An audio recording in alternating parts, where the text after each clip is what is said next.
안녕하세요. 오늘은 여러분께서 보내주신 자료죠. 유시민 작가의 Q&A 영상을 좀 더 깊게 들어가 볼게요. 뭐 선택의 문제라던가 삶의 의미, 또 배우고 소통하는 방식 같은 그의 생각들 속에서 흥미로운 지점들을 한번 같이 찾아보는 그런 시간이 될 겁니다.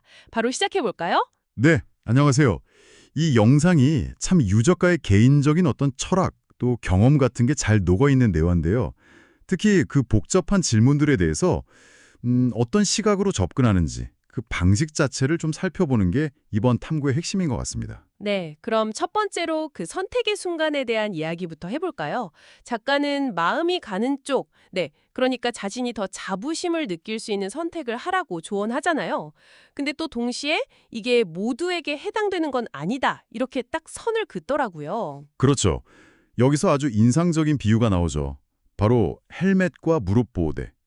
그러니까 작가 본인은 뭐 좋은 학벌이라든지 사회적 지위 같은 일종의 보호 장구가 있었기 때문에 상대적으로 좀 자유로운 선택이 가능했다는 거예요.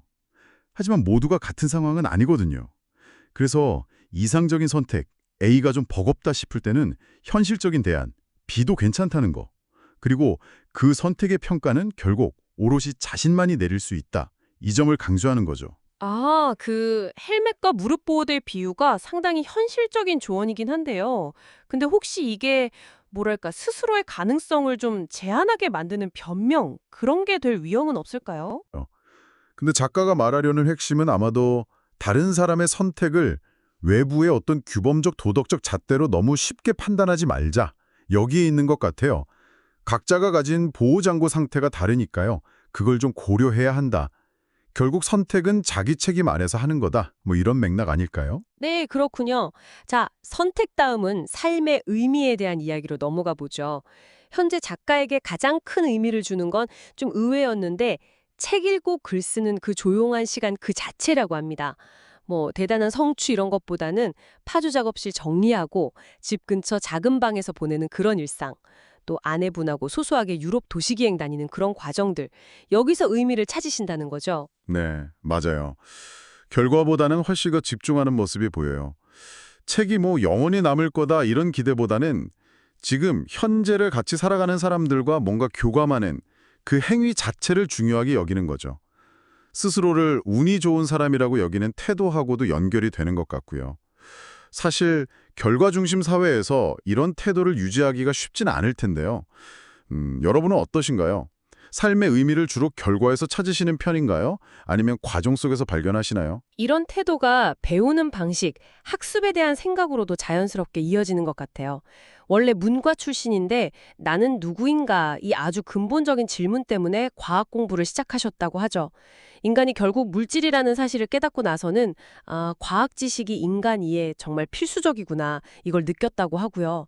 근데 여기서 제일 중요했던 건 재미였다고 이걸 여러 번 강조하시더라고요. 네, 정말 지적 호기심이 배움의 가장 큰 원동력이 된다는 걸 보여주는 좋은 사례죠.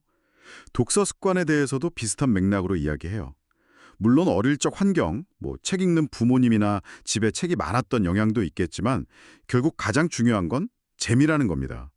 필독서 목록 따라 읽기보다는 그냥 어떤 장르든 재미있게 읽다 보면 자연스럽게 그 지평이 넓어진다는 그런 믿음이죠. 이런 열린 태도가 다른 사람과의 관계, 즉 소통 방식에 대한 생각하고도 좀 연결되는 지점이 있는 것 같아요. 네, 맞아요. 소통 방식에 대한 조언도 상당히 독특했어요. 좋은 관계를 유지하려면 때로는 가식적인 말, 그러니까 칭찬 같은 게 필요할 수 있다. 그런데 핵심은 그걸 진심으로 하려고 노력해야 한다는 거죠. 솔직히 처음 들으면 진심도 아닌 칭찬을 하라고? 이렇게 약간 좀 불편하게 들릴 수도 있는 말이잖아요. 맞아요. 저도 처음엔 그랬어요. 근데 작가의 경험담을 들어보니까 좋아하지 않는 사람이라도 의식적으로 그 사람의 좋은 점을 찾아서 정말 진심으로 칭찬하려고 애를 쓰다 보면 나중에는 스스로도 그 사람을 좀 긍정적으로 보게 되더라는 거죠. 이건 관계 유지를 위한 일종의 인지적인 노력이라고 볼 수 있겠네요. 피할 수 없는 관계라면 그 관계의 긍정적인 측면에 의식적으로 집중해서 상호작용의 질 자체를 좀 개선하려는 시도인 셈이죠. 어떻게 보면 굉장히 현실적인 조언 같아요. 자, 마지막으로 AI 시대의 미래나 MBTI에 대한 생각도 짧게 언급이 됐는데요. AI 미래는 뭐 예측 불가능하지만 그래도 한국 사회의 빠른 적응력이나 학습 능력에 대해서는 막연한 낙관 같은 걸 보이셨고요. 제조업 소멸 같은 변화 가능성도 이야기했죠. 네. 반면에 MBTI에 대해서는 상당히 좀 회의적인 입장이었어요.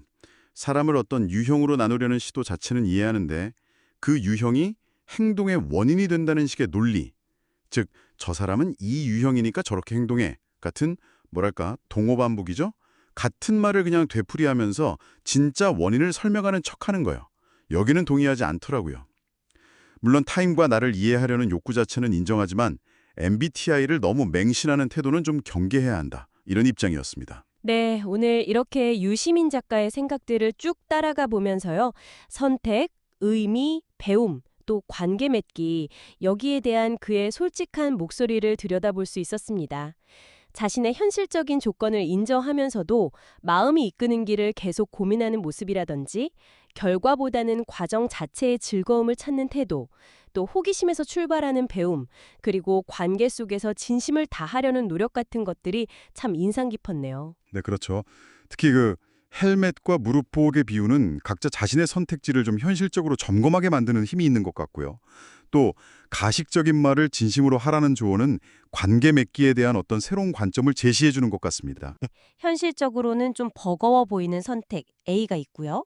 다른 하나는 안전하지만 어딘가 아쉬움이 남는 선택 B가 놓여 있다면 여러분의 헬멧과 무릎 보호대는 지금 어떤 상태이고 또 어떤 선택을 향해 마음이 움직이시는지 이 질문을 한번 조용히 곱씹어 보시는 건 어떨까요?